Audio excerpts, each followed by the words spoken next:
नमस्कार, आप देख रहे हैं फास्टर प्लस न्यूज। उपस्थित है जनपद गोरखपुर में, और जनपद गोरखपुर में नगर निकाय का चुनाव जोर पे है, नगर पालिका का चुनाव जोरों पे है। इसी के साथ सभी प्रत्याशी जो है अपने वार्ड की समस्या को गिना रहे हैं और ताल ठोक कर मैदान में आ गए हैं कि भैया हमारे वार्ड में ये समस्या है।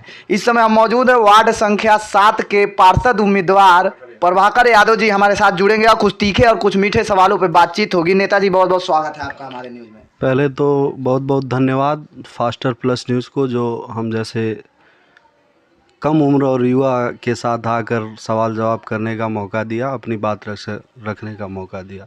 क्यों कम उम्र के लोग सर बातचीत नहीं कर सकते हैं क्या? नहीं, देखिए, राजनीति में युवाओं को आगे आना चाहिए, जहाँ तक मेरी मंशा है, और युवा ही देश की तकदीर और तस्वीर बदलता है और लिखता है। तो आपने हमें मौका दिया, हमें बहुत अच्छा लगा। मैं पुनः अपने और अपने वार्ड की सम्मानित जनता की तरफ से भी आपके न्यूज़ चैनल को बहुत बहुत धन्यवाद देता हूं।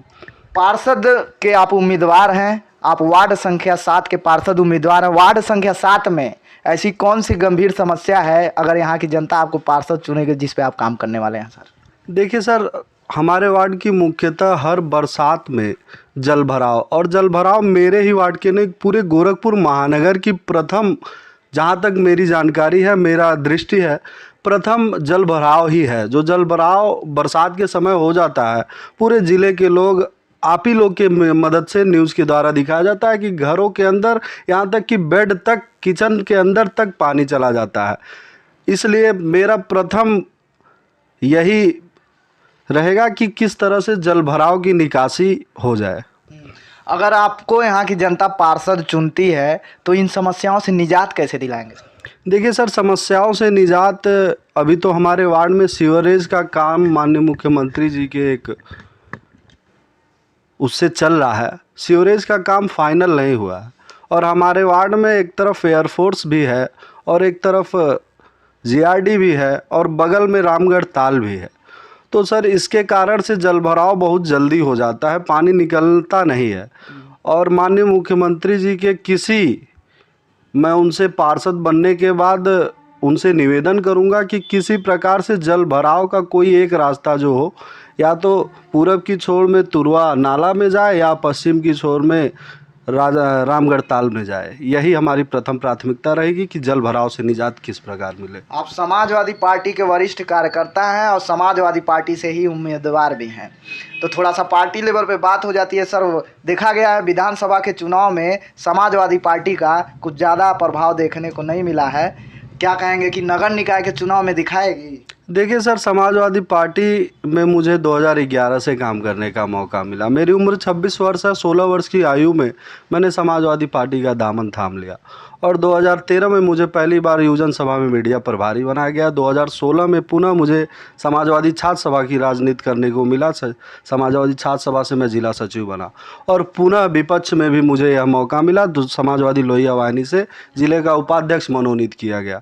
इसके बाद भी जो आपका सवाल है कि विधानसभा के चुनाव में, देखिए, जहाँ तक मेरी जानकारी है, विधानसभा का चुनाव समाजवादी पार्टी ने अपनी लड़ाई हर स्तर से लड़ी और उसमें विजय भी पाया है। हाँ, यह सही है कि हम सत्ता के उस बहुमत को नहीं चुन पाए जो समाजवादी पार्टी को चाहिए था, परंतु रह गई बात नगर निकाय की। नगर निकाय के चुनाव में ये नहीं देखा जाता है, इस चुनाव से न सरकार बनती है न सरकार गिनती है, लेकिन इसमें उनको चुना जाता है कि कौन समाजवादी पार्टी का या किसी अन्य दल का कौन सा ऐसा प्रत्याशी है जो उनके बातों को नगर निगम के हाउस में पूरी तरह से रखे और उनके समस्याओं को निजात दिलाए।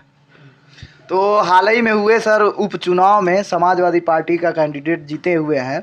क्या लग रहा है, उसी से आशा मिल रहा है क्या कि नगर निकाय चुनाव में कुछ अच्छा प्रभाव पड़ने वाला है? देखिए, नगर निकाय चुनाव और हाल ही में उपचुनाव से पहले विधानसभा का चुनाव, और विधानसभा से पहले जिला पंचायत का चुनाव, और आप ही लोग की मदद से हम लोग पूरे उत्तर प्रदेश में जिला पंचायत के पर्सनल चुनाव में, जो कि उससे सरकार न बननी थी न गिरनी थी, पर्सनल चुनाव में हम लोगों ने अच्छा आंकड़ा पास किया था। और जनता के बीच जो रहेगा, चाहे वो किसी भी दल से हो, वो जाएगा नगर निगम के अंदर। तो आने वाले चुनाव में विपक्ष के लोग कह रहे हैं कि हम पैसा बांट के जीत जाएंगे। आपके कितना खर्च करने वाले हैं सर?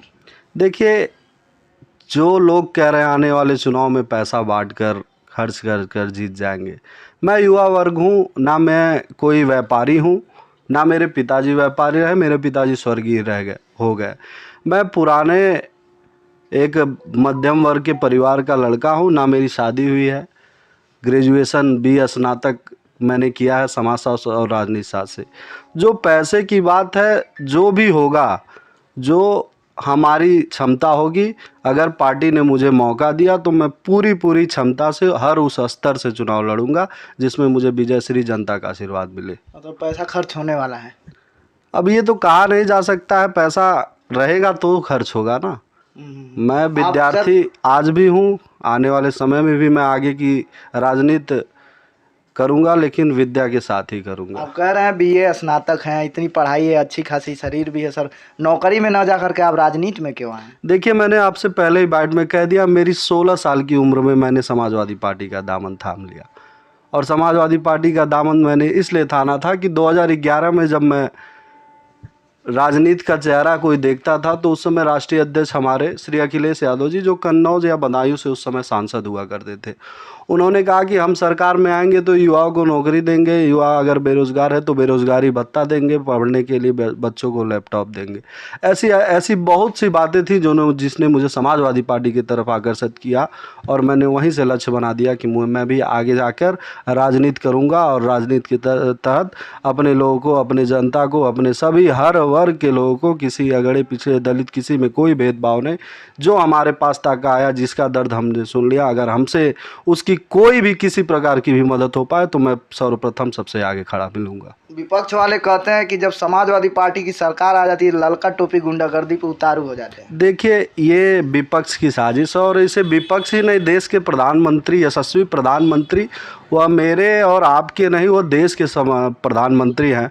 और ऐसे में उनका भी जब कहना था कि ये लाल टोपी वाले खतरे का निशान है, तो उनके ही लोगों द्वारा ये ऐसी बातें फैलाई जा रही है। अभी हाल ही के चुनाव में उसी लाल टोपी को 2,90,000 वोटों से लगभग जीत मिली। ये मुख्यमंत्री जी का गढ़ है सर। देखिए, गढ़ किसी का नहीं होता। हमने इसी गढ़ से समाजवादी पार्टी के मुख्यमंत्री जी के ज़िले से ही और उन्हीं मुख्यमंत्री जी के सांसद को उपचुनाव में हम लोगों ने हरा के दिखाया था।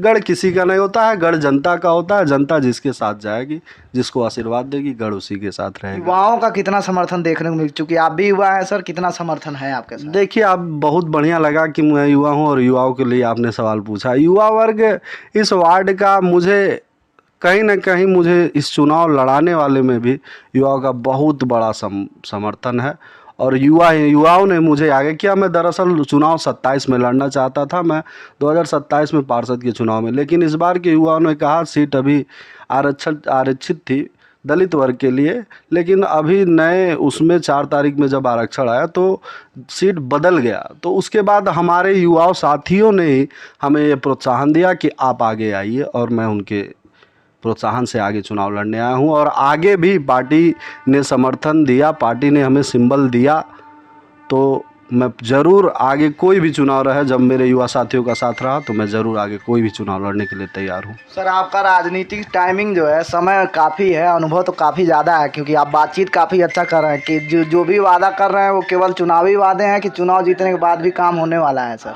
देखिए सर, आज कहीं ना कहीं आज ही हमारी राजनीति ख़त्म नहीं हो जाएगी। 26 वर्ष की आयु में मैं राजनीति में जनता का आशीर्वाद लेने आ गया और अगर जनता ने आशीर्वाद दिया तो आगे भी आपसे मुलाकात होती रहेगी। और मैं कह रहा हूँ कि इतिहास जब भी बदला है तो युवाओं ने ही बदला है, चाहे 2012 का रहा हो, 2017 का रहा हो, 2022 का रहा हो। और वार्ड को विस्तार भी अगर इस वार्ड का कोई करेगा तो मैं दावे के साथ करता हूँ कि वो युवा ही करेगा। वार्ड की जनता और गोरखपुर की जनता कहती है कि चुनाव के पहले सब लोग ऐसे बतियाते हैं और वादा करते हैं, जीतने के बाद लोगों का फ़ोन नहीं लगता है। आपका लगेगा ना? बिल्कुल सर, ये बात सही है जो लोग कहते हैं। देखिए, दीपक का उदाहरण उसका प्रकाश देता है। अगर जनता ने दिया तो वो वक्त बताएगा कि मेरा फ़ोन उठता है या नहीं उठता है। आने वाले चुनाव को लेकर के, नगर निकाय के चुनाव को लेकर के वार्ड संख्या 7 की जनता से क्या निवेदन करेंगे सर, क्या अपील करेंगे चुनाव को लेकर?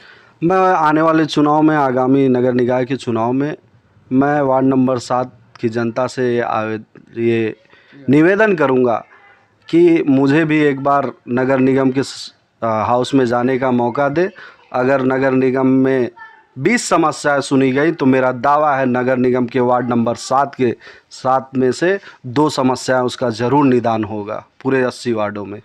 हम भी अपने दर्शकों से कहना चाहेंगे, आश्वस्त कर देना चाहते हैं कि भैया ने जो भी वादा किया है, अगर ये पार्षद बनते हैं तो अगर ये उन वादों को पूरा नहीं करते हैं तो हम फिर दोबारा आएंगे और फास्टर प्लस न्यूज़ आकर के नेताजी से सवाल करेगा। नेताजी तैयार रहिएगा। बिल्कुल, हम आपका स्वागत है। नगर निगम में आइए या नगर निगम के बाहर आइए और यहीं स्थान पे आइए या यूनिवर्सिटी पे, कहीं पे भी मिलिए। छात्र राजनीति से हम लोग निकले हुए हैं, आपका हर वक्त स्वागत है। और नेताजी के लिए आप लोग भी कमेंट करके ज़रूर बताइएगा कि नेताजी विकास करेंगे कि नहीं करेंगे। अभी तक आप समस्याओं से लड़े हैं कि नहीं लड़े हैं, आपकी समस्या का आवाज़ उठा सकते हैं कि नहीं उठा सकते हैं, कमेंट करके ज़रूर बताइएगा। देखते रहिए फास्टर प्लस न्यूज़, बने रहें हमारे साथ। धन्यवाद।